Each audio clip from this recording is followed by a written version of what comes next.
Za vrijeme boravka u kolektivnim centrima djeca su zadivila odrasle načinom i brzinom privikavanja na nove okolnosti.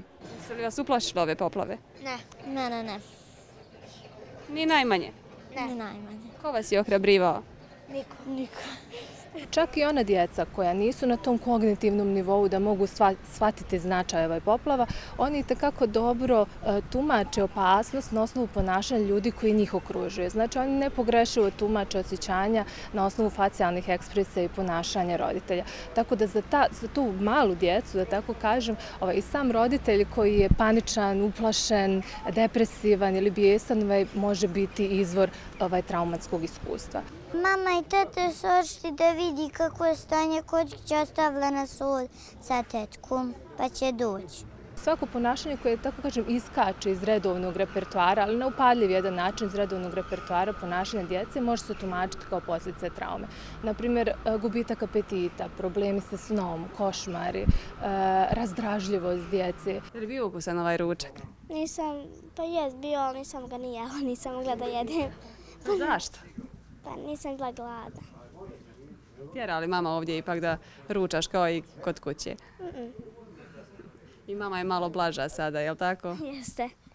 Roditelji bi trebali što više, onoliko koliko je to moguće, naravno ovim uslovima, da provode vrijeme sa svojim djecom. Nikako nije preporučivo razdvajati djecu od roditelja, jer to, da tako kažem, dodatno traumatizuje dijete.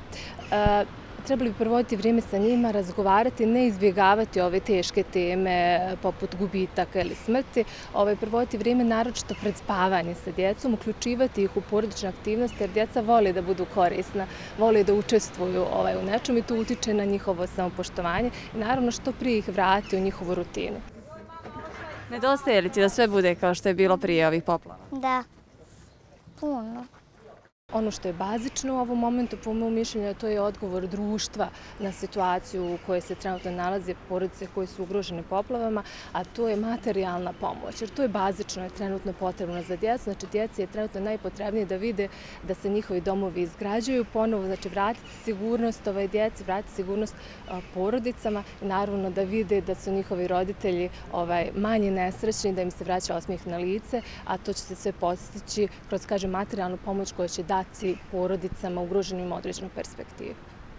Da bismo spriječili dugoročne efekte ovih iskustava, trebali bismo se usmjeriti na sadašnjost i iskoristiti potencijal koji kriza sa sobom nosi, a to nije samo nazadovanje nego i napredovanje u razvoju.